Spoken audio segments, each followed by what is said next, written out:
Você acha que já viu todos os filmes de super-heróis? Marvel, DC? Isso é só a superfície. Hoje a gente vai abrir portais proibidos para um multiverso onde os heróis não são famosos, não são americanos e alguns você nem vai acreditar que existiram. E fica até o final porque o último herói dessa lista parece um delírio coletivo. O primeiro portal do nosso multiverso se abre na Rússia. Em 2017, os Guardiões tentou algo extremamente ambicioso: criar os Vingadores Russos, do zero. A proposta era clara desde o início, mostrar que o gênero de super-heróis não precisava ser exclusivo de Hollywood. Cada personagem representa uma antiga república da União Soviética, com poderes ligados à identidade cultural e simbólica de cada região. Tem um herói que controla pedras e a própria terra, outro que se transforma num urso gigante, uma guerreira capaz de ficar invisível e um velocista que, sinceramente, parece ter saído de um teste inacabado. No papel, essa equipe funciona muito bem. O problema começa quando o filme tenta transformar essa ideia em espetáculo. Os efeitos visuais buscam algo grandioso, épico, mas o orçamento claramente não acompanha a ambição. Algumas cenas de ação até impressionam à primeira vista, mas logo ficam confusas, mal coreografadas e com cortes que quebram totalmente o impacto. Outro ponto que pesa bastante é o desenvolvimento dos personagens. O filme apresenta todos eles rapidamente, mas não dá tempo para criar vínculo. Você entende quem eles são, quais são seus poderes, mas dificilmente se importa com o destino de algum deles.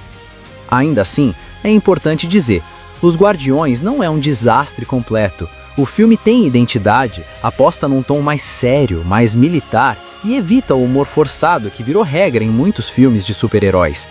Ele tenta ser sóbrio, quase sisudo, o que combina com a proposta. O grande problema é que essa seriedade não vem acompanhada de emoção. Falta peso dramático, falta a construção, falta aquele momento que faz você realmente torcer pelos heróis. No fim das contas, Os Guardiões deixam uma sensação muito específica.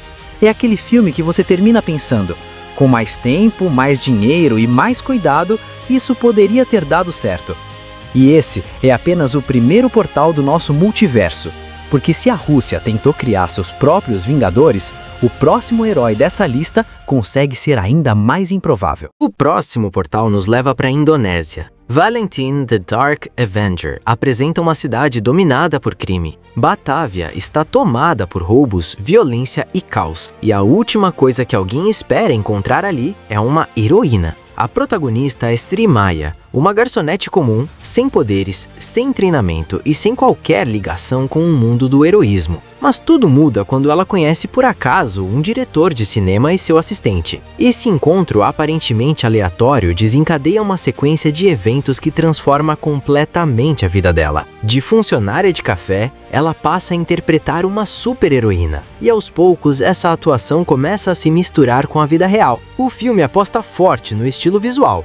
Tem câmera lenta, poses dramáticas, iluminação noturna e uma estética que mistura a ação com o clima de história em quadrinhos. As cenas de luta funcionam melhor do que o enredo, com coreografias competentes e energia típica do cinema asiático. O maior problema está no roteiro. A narrativa é simples e previsível, e vários personagens aparecem sem muito desenvolvimento. Mas mesmo com essas limitações, o filme tem algo importante: personalidade. Dá pra ver claramente a tentativa de criar uma heroína própria, com identidade local, sem depender do modelo hollywoodiano. Talvez não seja um grande filme de super-herói, mas dentro deste multiverso é uma experiência curiosa e diferente. E se você achou isso inesperado, o próximo portal vai provar que ainda dá pra ficar mais estranho.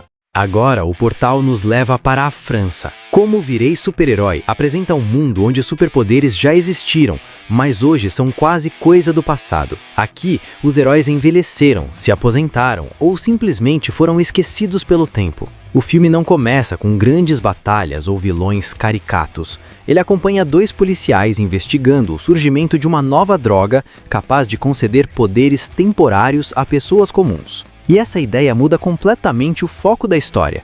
Em vez de heróis salvando o mundo, o filme trata os superpoderes como um problema social. A narrativa mistura o gênero de super-herói com o policial noir, apostando muito mais em investigação do que em espetáculo. Os poderes até são criativos, mas usados de forma contida, quase realista.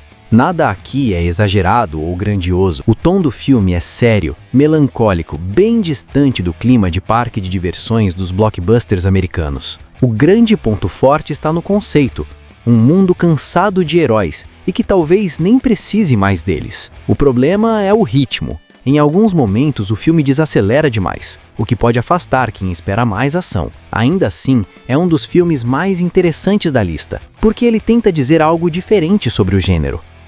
Aqui, o super-herói não é um mito inalcançável, é só mais alguém tentando sobreviver em um mundo que seguiu em frente.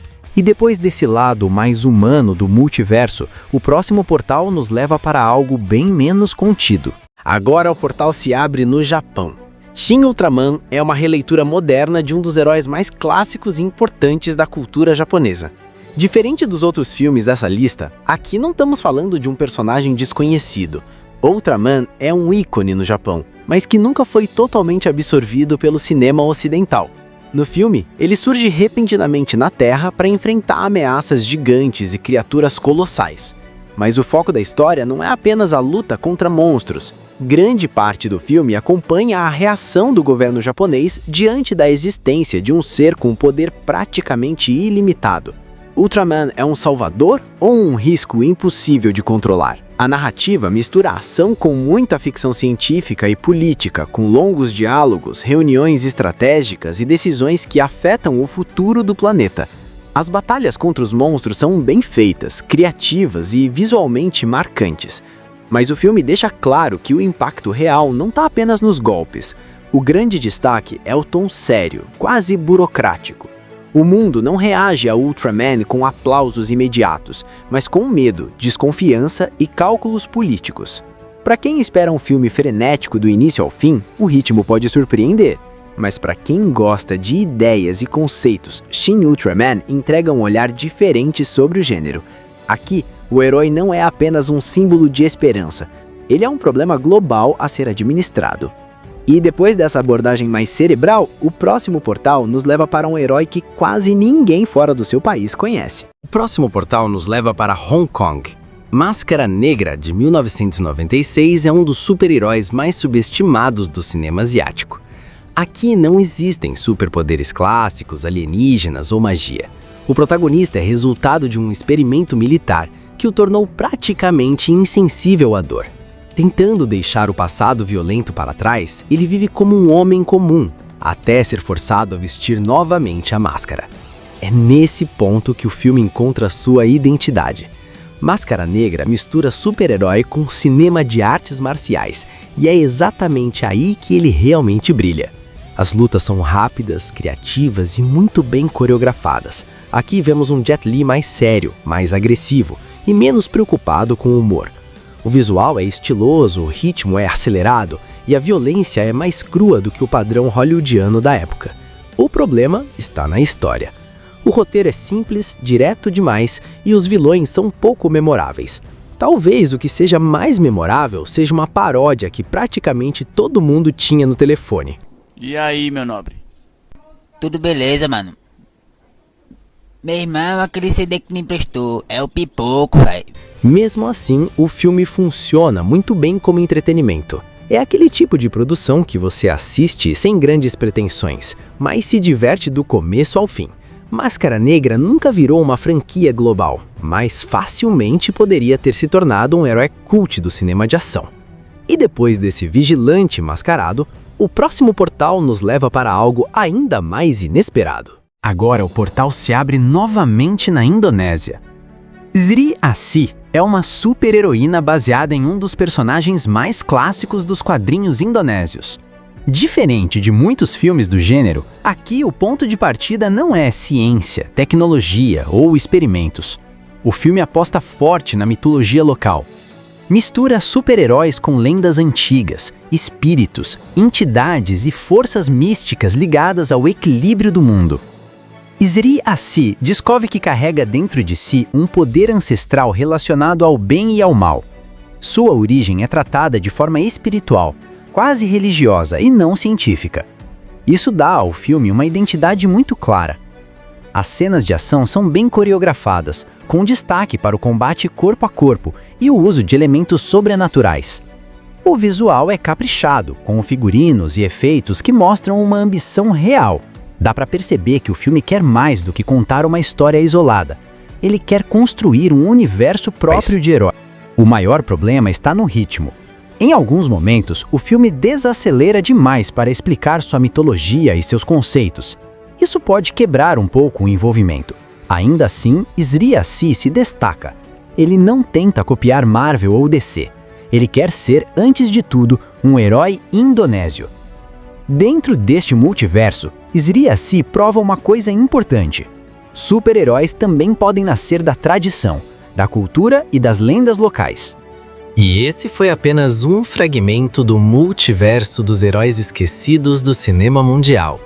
Se você quer uma parte 2 com heróis ainda mais obscuros, deixa o like, comenta qual desses você nunca tinha ouvido falar e se inscreve, porque aqui no Cinefluência a gente explora os universos que o cinema tentou apagar.